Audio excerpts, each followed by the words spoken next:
اللہ اکبر، بچی کی طرف بادشاہ نے دیکھا، کہا ہے کوئی ثبوت تیرے پاس صفائی کا؟ بچی کی آنکھ میں آنسو آ گئے، اب وہ صفائی میں کسے پیش کرے، مگر وہ پریشان نہیں تھی، آنکھ میں آنسو ضرور تھے۔ بادشاہ نے کہا اٹھا کے اسے قید میں ڈال دو اور 8 دن کے بعد اسے سزائے موت دے دی جائے۔ اللہ اکبر، بچی کو اٹھایا گیا، قید کے اندر ڈال دیا گیا۔ ایک دن گزرا روتے روتے، دوسرا دن گزرا روتے روتے، تیسرا دن گزرا روتے روتے۔ بچی کو یاد آیا کہ ایک دن بابا ملے تھے جنہوں نے کلمہ پڑھایا تھا اور یہ کہا تھا پیر وہ ہوتا ہے جو مصیبت کے وقت کام آیا کرتا ہے۔ بچی رو کے کہتی ہے بخارے والے بابا، تو نے کہا تھا مصیبت میں کام آؤں گا، آج دیکھ میں موت کے قریب جا رہی ہوں، بتا تو صحیح تو کب آئے گا؟ جب تیسرا دن بھی گزر گیا، چوتھا دن بھی گزر گیا، لیکن کوئی نہیں آیا۔ 8 دن گزر گئے، المختصر کے وہ وقت بھی آیا جب بچی کو قلعے کے اوپر لے جا کر کے دیوار سے نیچے دھکا دینا تھا۔ آگئے فوجی بچی کو پکڑا، لے کر کے چلنے لگے۔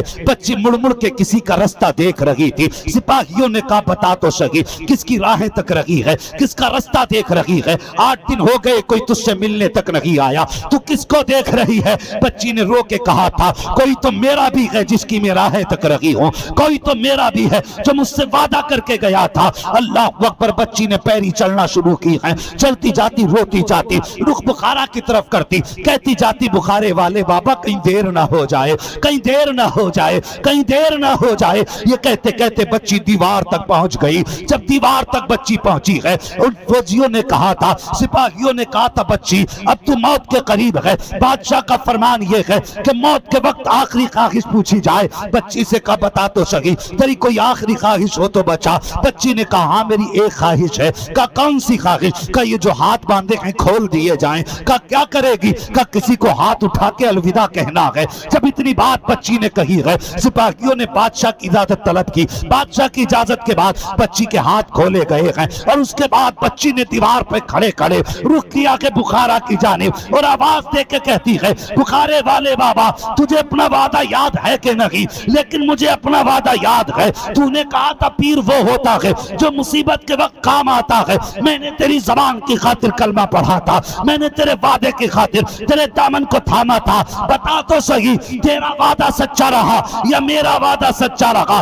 اس کے بعد بچی نے کہا تھا تیری ریت تو جانے، میری ریت تو یہ کہ میں وعدہ نبھا کے جا رہی ہوں۔ ہاتھ اٹھا کے کہا خدا حافظ۔ پھر اس کے بعد بچی کے ہاتھ باندھے گئے اور جب بچی کو دھکا دیا گیا، بچی کی زبان سے چیخ نکلی آ بخارے والے بابا اب کب آئے گا؟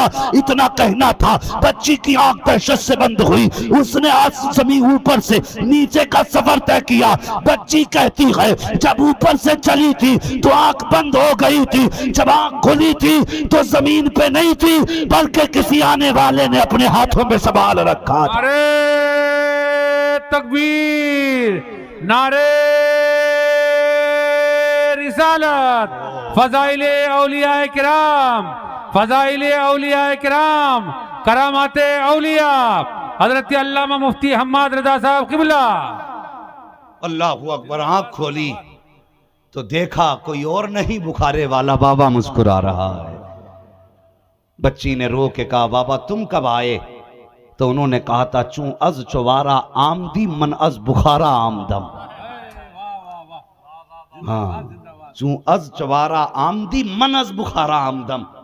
آپ نے فرمایا بیٹی جب تم محل کی اوپر والی دیوار سے نیچے کی طرف چلی تھی تب میں بخارا سے چلا تھا، تب میں بخارا سے چلا تھا۔ کہنے لگی بابا اتنی جلدی آ گئے؟ مسکرا کے کہنے لگے بیٹی ابھی آنے میں دیر لگ گئی، قیامت میں آواز دینا تیری پہلی صدا پہ حاضر ہو جاؤں گا۔ اور پیر تو پیر ہوتا ہے، پیر تو پیر ہوتا ہے، یوں ہی تو نہیں بک جاتا نا کوئی کسی کے ہاتھ میں، بہت سوچ سمجھ کے ہاتھ میں ہاتھ دیا جاتا ہے۔ ہاں، بہت سوچ سمجھ کے ہاتھ میں ہاتھ دیا جاتا ہے۔ اللہ سلامت رکھے اس عاشقوں کے مجمع کو، اللہ تمہاری نسلوں کو آباد رکھے۔ نصیب کی بات ہے جو غریب نواز کی محفل سجا کے بیٹھے ہو، ہاں یہ نصیب کی بات ہے کہ ان سے نسبت قائم کر رکھی ہے۔ میرے غریب نواز عطائے رسول ہیں۔